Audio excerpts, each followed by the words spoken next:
Hi, welcome back to Guessagaingaming, playing Stranded Alien Dawn. Well, kind of playing Stranded Alien Dawn, because today I'm going to do something a little bit different. So firstly, just for reference purposes, I've started off back in the same place I was in the last video. If you watched that, I've not moved on at all from the last video.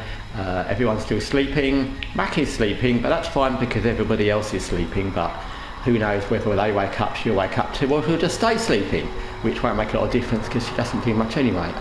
No, I'm being horrible. Actually, joking aside, I think it says a lot to the game. It really helps the game that you kind of decide these survivors you like and don't like. As I said previously in another video, there's a couple of survivors that I picked early on in different playthroughs that I really couldn't stand. They just annoyed me. They were whiny or they didn't do anything, and I remember those, and I won't pick them again. I won't tell you which. You can find out for yourself. But or maybe you'll like them because it's all a matter of opinions, isn't it? And also it's possibly a matter of how you utilise them and what other people you have around them. But I think it's good that you get to dislike or find different people annoying and others you like, which is just like life, and we all have different opinions. So like I said, I found Mackie a bit annoying. Someone else might like her, I just don't like her. And Nova, who is my favourite, I think I picked her in the first playthrough I ever did, and probably because of this thing where it says she can't experience meltdowns or euphoria, which I thought was good. She won't crack up under pressure, and she's got very good temperature tolerances and things, and she's got lots of injury deflection, blunt deflection, piercing deflection, so she's tough. And then also she's good in combat, she's okay at cooking, she does cook, she's good in crafting and she gets better, and she's good at healing, very good at healing, and she's also good at scavenging and stuff. I think if Nova could do construction, Nova would survive on her own without anybody, because she's a tough cookie. And Rita and Quinn have been in quite a few of mine as well because I like both of them. So you'll just find people you like, and like I said, it's all about choice. It's all about the mix of the people, what you give them to do. But you'll find different ones that you like, and I think that's really good because in a game like this where you've got 4 survivors, at least at the beginning, if you only had pen portraits and that's kind of roughly all they were, it would become just another survival thing. Go and get resources, go and get this, fight off some beetles. But because you kind of get involved with the people and you actually decide you don't like this one or you like that one, they have little interactions between each other, dislike each other as well, as much as you dislike someone like some. That is what really makes the game, I think, because the rest of it is very well done, but it would just be a game about survival and fighting off threats. But the fact you've got the people are so well done, and they've all got their little stories. Let's just go back to Nova's story. So she was a station police officer, that's why she's tough, and she enrolled in the army, so I won't go through her whole story, but yeah, she's a sort of veteran from law enforcement and army, so she's kind of military trained and forces trained. That's why she's got kind of that attitude, that's why she doesn't have meltdowns, that's why she's good in combat. But they all got their own little stories. Anyway, so what I said at the beginning of the video is I'm going to do this a bit differently, and what I decided to do today, rather than play through any more of this, not that I won't at any point, but I won't today, is I decided to show you a couple of the other playthroughs I've done myself. There's been quite a few that I deleted completely. One of them was quite long, but I got to a point where it was the first one I did for a long time, and I kind of got to a point where I had messed up so many things because I was kind of experimenting and the camp was a mess, and two of the people I had as survivors were annoying, and I decided to abort and start again completely. The only good thing out of that was Nova was in it, and I decided that she would be worth having in every playthrough I did since. But so this is probably one of it's probably the playthrough I've been doing the longest that I kept. There's others that I deleted, and as you can see with this one, it's completely different, which is why I was kind of commenting so often in the video I was making before, how congested and overgrown the area we were in was, because as you can see with this, we've got kind of, you know, fieldy kind of areas. Yes, there's vegetation, but it's sparse. There's, you know, there's trees and things in the distance, a few odd things scattered about, but, you know, a few wrecks scattered about, but it's not much.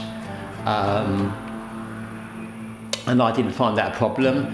We built fields, ones to make cloth making plant for tailoring, ones to have wood because there's no trees to cut into sticks or anything nearby. They're around, but they're not near. And we're not high on food, and we're not even high on reserve food. But there's, like you saw over there, if you did, there's a few animals about, and so there's always something you can hunt if you're desperate. It's a bit like that thing in XCOM where it says the alien victory is imminent. You've got 20 hours or something like that, and the first time you ever play that, you're like, oh my god! And then when you play it often, you realise 20 hours is a long time. You can make contact with other areas and destroy a facility long in that time, but you've got lots of time to do something. And the same with this. Yeah, you're low on food, but you can just go out, and if we needed now to make more food, what we'd do is go and hunt that animal, and that would serve us for another day. And so you know you can survive. It's not the end of the world. So, also looking at the camp, you can see we've got a wooden workbench, we've got a tailoring bench, we've obviously got a research bench somewhere which is there. We've got also, you'll notice at the top, we've got an extra survivor. We started off with 4, and Sora was the extra one. She came along, I think, in about day 7 to our camp and just said, hey, I'm a survivor, can I join you? And of course we said yes. It helps that Sora, let's go to her, is combat interested. She does combat quite well. She does construction, she does healing a little bit, she does a little bit of research, and she does scavenging. So she does all the kind of basic things that you need to use. Like I said, those things like cooking and farming, you don't need much or healing, to be honest. As long as you've got someone with healing, it doesn't matter. So she does quite a lot of the things that I like and that are useful. But to be honest, even if she hadn't, I wouldn't have probably sent her away, because to be honest, if you're in a situation where you're on a planet and you've only got 4 survivors and the 5th one turns up, you'd have to be kind of evil to send them away. It's not like those games where you get a group of survivors in a big colony and you said there's no more room. If you've got 4 and 1 turns up, and I think they're all generally kind of often related or married, or they would have known each other, they were on the same flight that crashed, it would be a bit harsh. So I only send somebody away under exceptional circumstances, and I can't think of what they would be. Maybe if you were very, very low on resources, very, very low on something, or it was somebody you didn't get on with somebody, I don't know. I don't know if the survivors you had they didn't ever have any input into bringing in a new person. If they all said no, don't, then probably I wouldn't, but I don't know if they do that.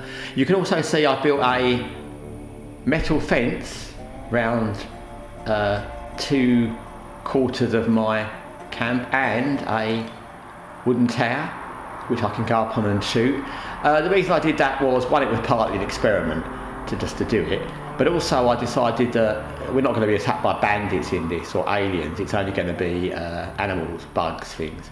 So I thought, well, if we build a partial barrier, then we're going to know they're going to come from these 2 sides rather than that side. If they do come from that side, they'll get stuck on the barrier and we can shoot them from their tower. So it was just a little, like, yeah, let's just give it a go. I mean, at some point I'll extend the barrier probably around here, around there. But at the moment, I just did that kind of as a trial. And I haven't been attacked by anything yet, so I can't say how that will work out. So that's one thing. Also, you'll notice at the top of all their little portraits, we've got weapons. So Nova and Rita got the standard 2 guns that you usually find. I think you seem to always find at least 2 plasma pistols early.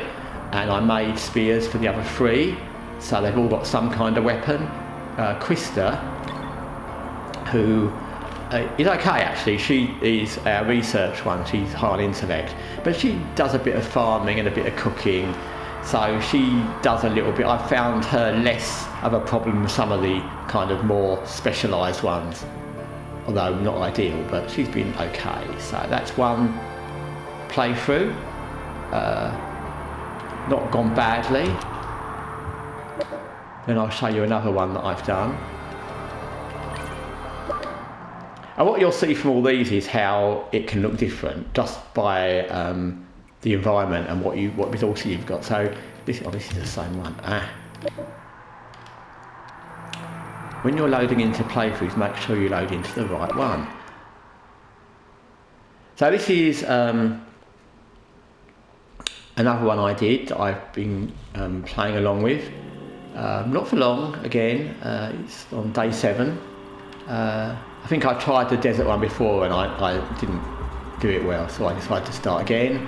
And as you can see, we're in the desert, which looks different completely.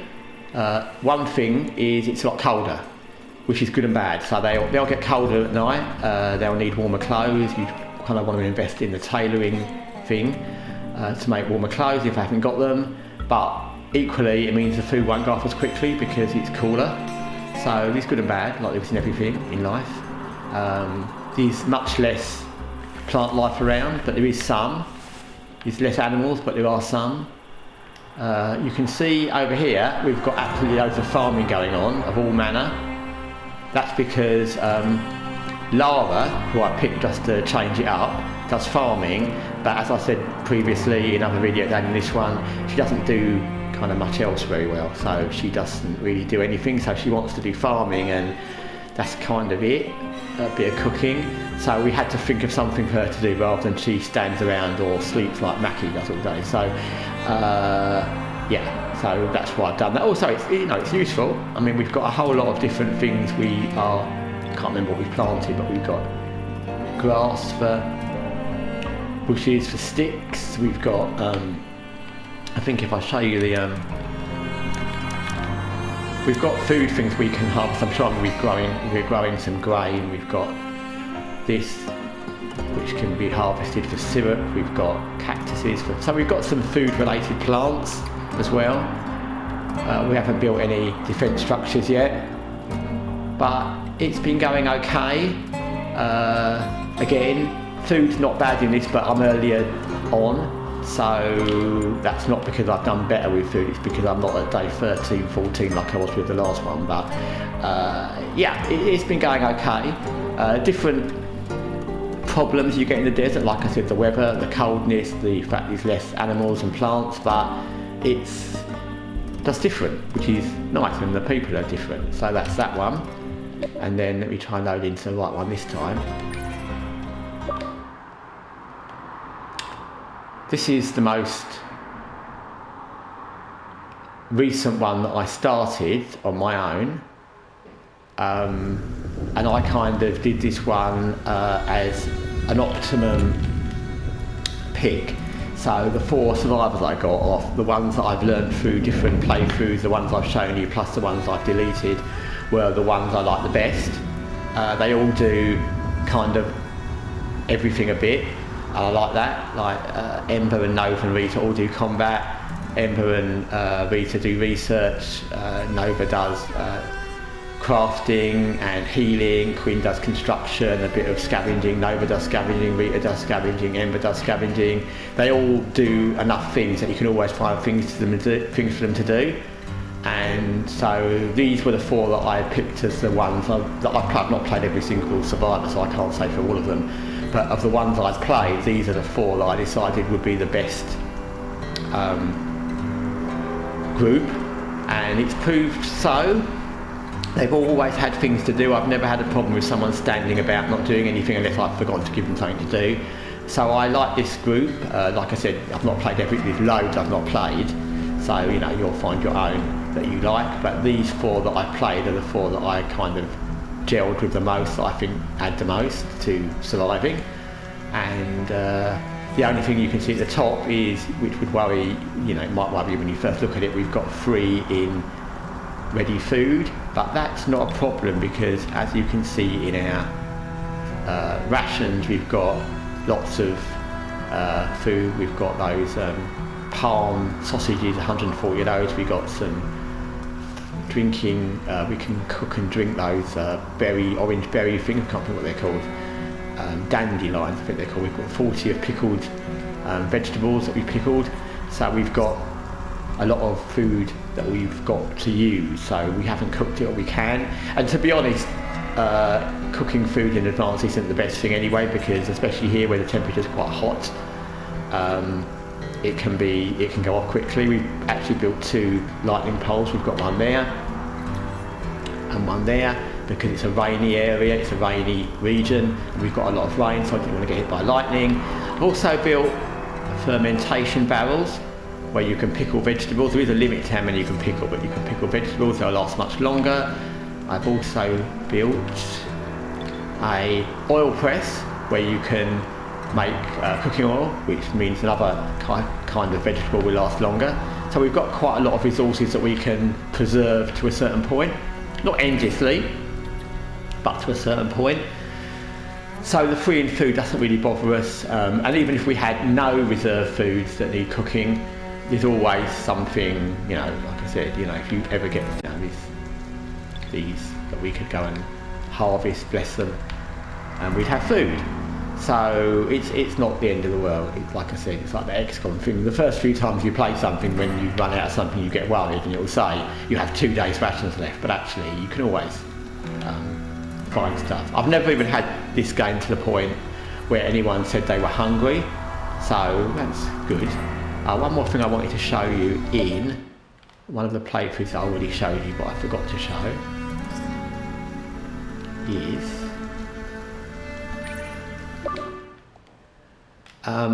so yeah, one of the things is that you've seen all the different playthroughs, and they all look a little bit similar because the way I set the camps up looks similar, but I'll come back to that in a minute. So one of the things I wanted to show that I forgot when I was doing this playthrough is, you can see at the top the little portraits are, they've all got guns, and this is not a long playthrough, this is day 7. I didn't make the guns, I just found guns in this game, which is, like I said, it's obviously completely random what you find, where you find it. So I've got the standard 2 pulse handguns that you find, but in this game we found also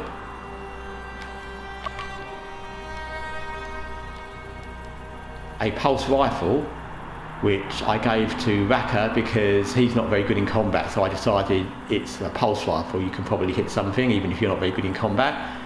So we found the pulse rifle, and with Nova we found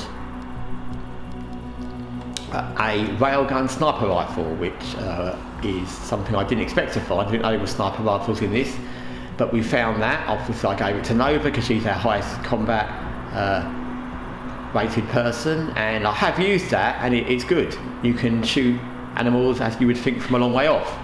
So you give that to the most tactically combat aware person you have, I think.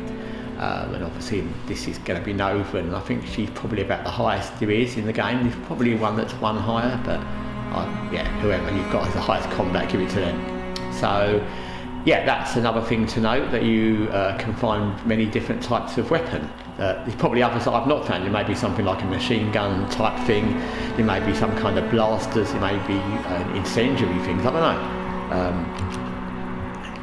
So what I was saying before is, you've seen from all my playthroughs that the camp you make may always look a little bit similar, but that again is because I've made them. So, you know, I have a certain way that I do it because of how it looks when I start, and I'm looking straight at the screen, and I kind of put the 2 shelters together, and I put the campfire in front, and then I build.